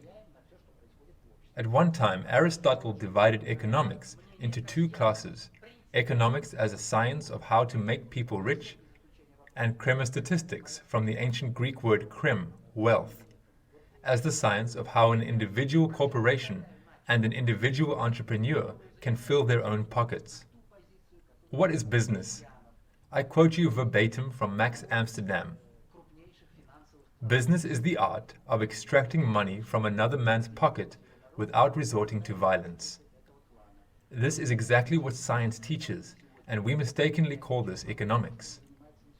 This is why I am now publishing the book Economic ABC, where it will be stated how absolutely every textbook and absolutely every theory teaches us how an individual corporation can fill its own pockets. But the fact that thousands of people will be thrown into poverty is not at all included in the field of consideration of this science. So today, it is possible to disclose this information, and there are departments where we are preparing textbooks today, a series of fundamentally new textbooks. In particular, I am preparing an economics textbook. And in the city of Izhevsk, the chairman of the Central Council of the CPE today received a department at the university on this issue. Incidentally, this is about the course. The course is shaped by the president, the government, but also by the public initiative that I represent. We also actively and noticeably influence everything that happens in society. And the fact that Kasyanov's opinion is fundamentally at odds with Putin's on all issues without exception. This is the topic of the article I wrote last summer. There you will see how I completely contrast the position that Putin takes and the position that Kasyanov takes as a representative of one of the largest financial clans in Russia, which has nothing to do with the welfare of the entire people, but defends the interests of this clan. Why doesn't Putin seem to change anything today? This is because he is engaged in global politics today, and when we build a global policy, then it will be possible to move further. Otherwise, problems may arise on lower priorities, ending at the level of military weapons. They say to me, but how can you assert that Putin is generally guided by the problems of the sufficiently general theory of governance, by the conception of social safety, dead water, when NATO is nevertheless moving east?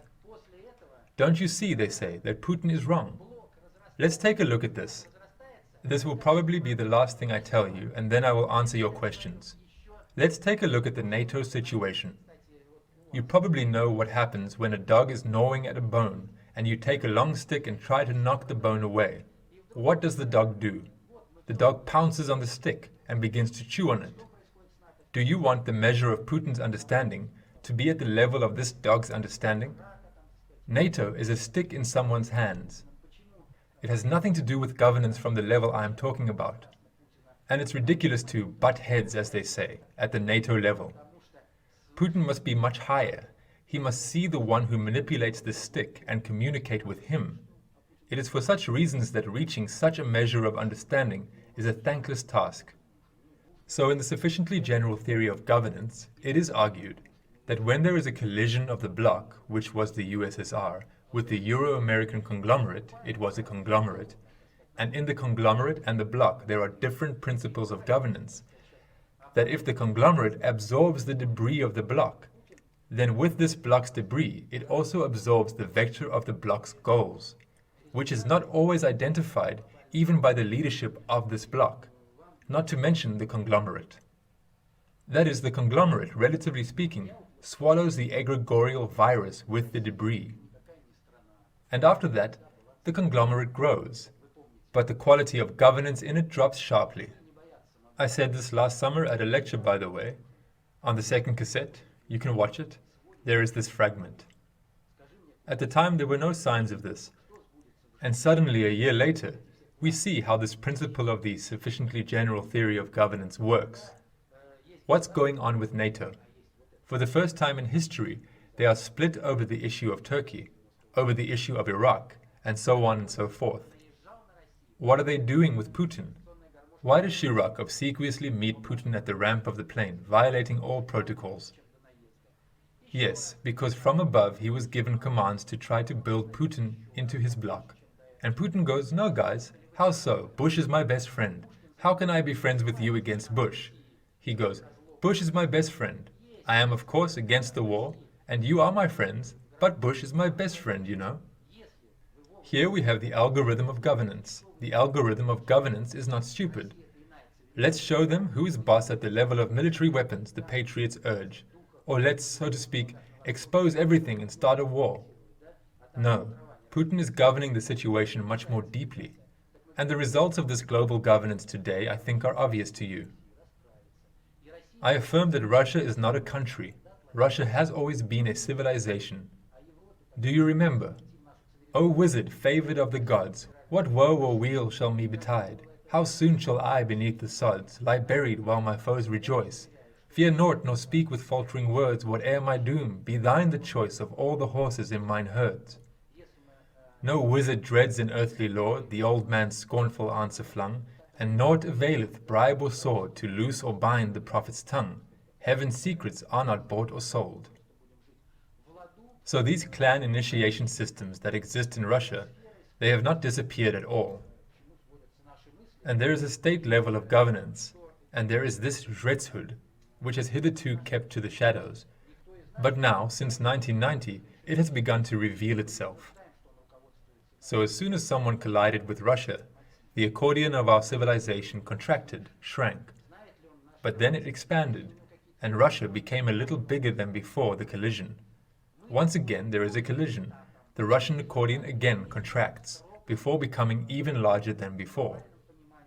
They came at us again, about which Pushkin had the following to say. Then send your numbers without number, your maddened sons, your goaded slaves. In Russia's plains there's room to slumber, and well they'll know their brethren's graves. And what are we talking about? If you don't come to your senses in time and change your mind, change what you do in relation to Russia. You see, Russia is a different civilization. Yes, we are not a civilization of matter. We are not a civilization of mindless spirit, as in the East, where they sit down under a tree and meditate, and they don't even care about the people. No, we are a different civilization. So we say, if you don't change your mind in time, then the civilizational accordion will straighten out, and Russia will become a country from the Pacific Ocean to the Atlantic. What should Europe do in this case? All they will have to do is enter our civilization and become the 8th federal district of Russia.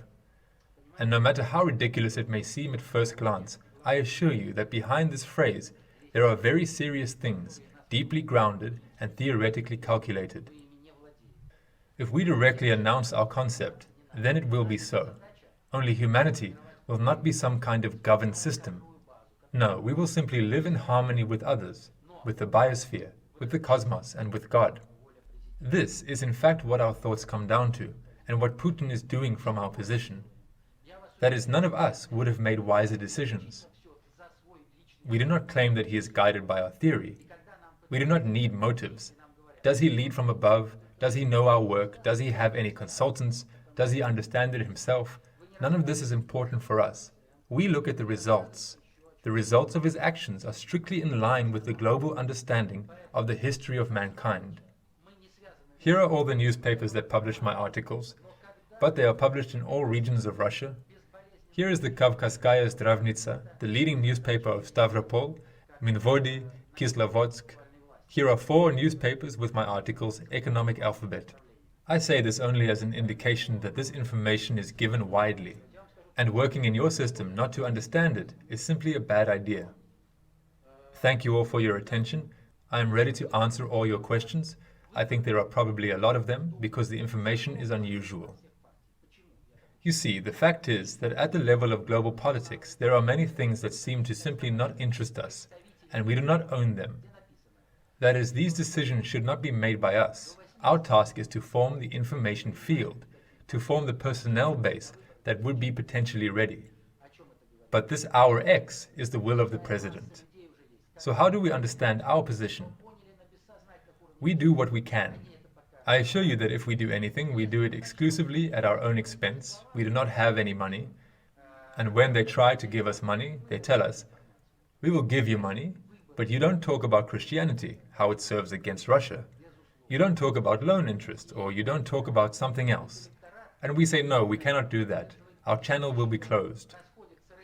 Therefore, we are not bound by time. We provide information, but when the prerequisites for a painless transition to this information are created, this is the task of the president as the carrier of conceptual power if he finally moves to conceptually powerful governance. Therefore, it is difficult for me to predict here. I'll tell you this. If there is will at the state level, then this year we could win the elections at the State Duma with a huge lead over all parties. Why do I say so? Read the first issue of the Expert magazine for this year. There is a large article, Representatives and Unrepresented, where it is written that today up to 80% of the population do not identify themselves as behind any parties, and in principle do not go to the elections. They are causally persuaded. What does this mean? This suggests that a large mass of people already exist who have understood all this, but have understood it at the unconscious levels of the psyche. They have not yet heard it in words. If we start to say these words on television, imagine a TV channel presenting us and we are giving this information. This means that we could definitely win this year's elections, and it would be the electorate that supports Putin. Why do Putin's ratings differ in word and deed? Because Putin is supported by the very 80% who do not want to deal with any party. And the same 80% can be brought to the elections if they finally understand that it is not this multi-party farce which stands before them, but people who have begun to speak clearly about public administration, global governance, and the place of Russia in human history. Therefore, I do not undertake to predict for you when all this will happen, but I will tell you that the pace of information promotion is so high that it counts for years in any case. These are my evaluations. That is, it could be both this year and much later. Why? I've had about 12 television programs on St. Petersburg television. They are also here among your cassettes. Alexander Nikolaevich has it. So why will all this happen now? This is the curve from above. This is the change of generations on planet Earth. Generations change once every 25 years. And this is the change of technology. In the past, the stone axe did not change for thousands of years. A person was born, grew up, died, and during his time, the technologies did not change in any way. Over time, technology began to change faster, over centuries. Let's say the steam engine was the height of transportative technology for 100 years. And what do the Japanese say? They say that in order to develop normally, technologies need to be changed every 5 to 10 years. And in the entire history of mankind, only once has there come a moment when the frequency of generational changes has equated the frequency of technological changes. And this moment, the ancient Egyptian Jretzis who prescribed this scheme of governance over humanity, called the moment of the apocalypse. But this is not the death of humanity. This is the collapse of those governance algorithms that dominated in this period until the frequency equalization. We conditionally call this period the kingdom of the beast, and you and I have already entered the kingdom of the human. Therefore, what I am talking about will inevitably come. The speed of onset of this period is directly proportional to the speed of mastering this information. The sooner people understand this information, the sooner it happens. And this information is fed exclusively from the ground up, as we do not have access to the media, because access to the media is money, and we have no money, and we are not being sold to anyone. Therefore, we are gradually giving this information. The personnel base is changing. We say it is a change in the logic of social behavior. What kind of personnel base was on the horse here? In other words, who was ruling? A personnel base involved in secret initiations. In the past, if I received initiation at the beginning of my life, it was enough for the rest of my life. And now, you receive initiation and after 5 years everything has changed. Therefore, a different genotype comes to the surface, which is capable of adapting every 5 to 10 years to fundamentally new conditions in technologies, ideologies, and everything else. The recent frequency equalization happened in the period between 1910 and 1950. These are the very globally resonant phenomena which led to the destabilization of humanity. Now we have overcome this stage, And therefore what I am saying now is knowledge which will inevitably be comprehended and implemented. We call this the law of time. Pushkin, in his global work, Ruslan and Lyudmila, spoke about the principles of global governance, that is, about external global conceptual power, about a global predictor. He brings the stars from the sky, he whistles, tremble moon, but against the law of time his science is not strong. 2 generations have passed since 1950, and in the 3rd generation we are launching this algorithm. Previously it was inoperable. As at my lecture in Stavropol territory, one Kazakh selected a good image for the reason why we had not previously given this information. He said, "Oh, I understand, the track was too deep." Yes, indeed, humanity was driven into such a rut from which it was impossible to jump out. But now there is no rut, and we will go in the direction we want and understand, and not the way they would like. I have already told you that if this or that country reaches the level of military weapons, then it understands nothing about global governance. For you to understand, the United States is exactly the same manipulated and controlled country as Russia was in general in the pre-Putin times. But when the scheme of global governance is built, each country is assigned its own role. One creates a corporation here, another there, and the third one over there, all over the globe. One assembles somewhere in Southeast Asia, hangs a canopy, sits there, the temperature is always pleasant. Resources are pumped in from Russia, he lives in Switzerland where it's always good, and from the USA it was decided to build a showcase of bourgeois values. That is, it was a false display, and they go, "You want to live how they live in America? Obey us and you can have that life." So this life is not from the fact that they worked so well, but from the fact that they are being manipulated, and today, at the level of the global predictor, a decision has been made to bring the United States down from those peaks to which they were undeservedly elevated, back down to the sinful earth. This bringing down can take place in different ways. You can land face first in the mud, you can use sleds to neatly slide along the slopes, so that the client, so to speak, survives. Today we are talking about the sinking schemes of America. One of the schemes is Iraq. Iraq is the global sinking of the United States, and a quick and abrupt one, with all the ensuing consequences. I will give you an example so that you understand. My man recently flew from Indonesia to Paris. In Paris, at the airport of Charles de Gaulle, the slogan hangs in huge letters. Puppets, Bush and Rumsfeld, who is manipulating you? Wow, here's an understanding on these issues already in France. Is it really not clear that Bush is of course manipulated? And is it really incomprehensible that the United States cannot find anything worthwhile for itself? This is a scheme for the global sinking of the United States, and today they have made America a world gender army, hated by all mankind. Thus the global predictor retreats into the shadows. That is not because they were governing, and then all of a sudden all governance collapsed, but because their algorithms no longer work, and our algorithms are already working. They want to show that yes, the states collapsed, but also that they led the wrong line. So the United States is currently in a desperate situation.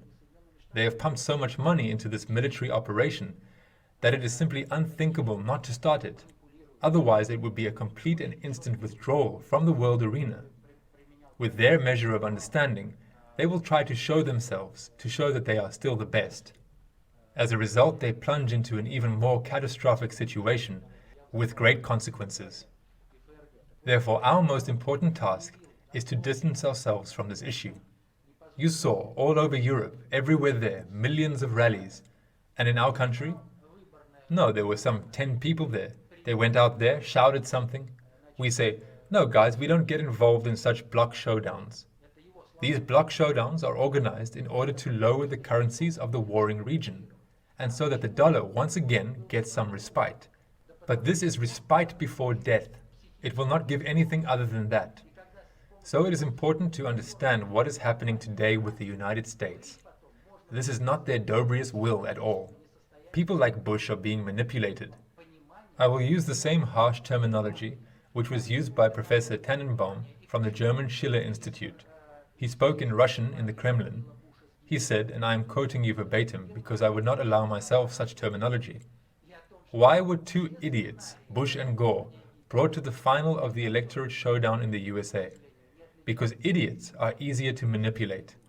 Why was Bush chosen out of the two idiots? Because he is also a mentally unhealthy person. And when some global operations are carried out with the help of Bush, then they can be attributed to the psychological inconsistency of his personality." Here is the understanding in Germany. Why is there such an understanding in Germany? And why did the German Justice Minister compare Bush with Hitler? Because the memory of Hitler is still fresh in Germany, and all the scenarios for promoting Hitler do not differ one iota or a millimeter from the scenarios for promoting Bush, right down to the details. I spoke about this in detail at the previous KGB lectures, and this is laid out in our works. So, the United States, the meaning of what is happening is to bring the United States down to the appropriate level. Our task is to ensure that this lowering down happens at the minimal cost to humanity, because we are not implementing a state policy, we are implementing a policy towards all of humanity, and today we stand in the position, to put it bluntly, of defending the United States. We don't need to wrestle them now. If they were used in some scenarios, then it is no longer necessary to arrange a global carriage in order to lower them. This can be done intelligently, carefully, without leading to global cataclysms. Therefore, our task is to minimize these possible global consequences. You know that during bombings, earthquakes will spread across the globe, along with a host of other consequences. We stand at the position of minimizing the possible global collateral for all humanity. But unfortunately, the global predictor that opposes us at the methodological level is also strong enough, and I hope that our position will be stronger. Apparently, it is no longer possible to avoid a military conflict in the current logic of the United States. But I want to believe that if it happens, it will happen with minimal consequences for humanity, our country included. Well done, good questions. On the East, this is a special article. A month ago, Deputy Foreign Minister Denisov, who leads the East, First Deputy, asked for a meeting with our team. The meeting lasted 3 hours, and there was a second meeting, where he gathered a wider circle.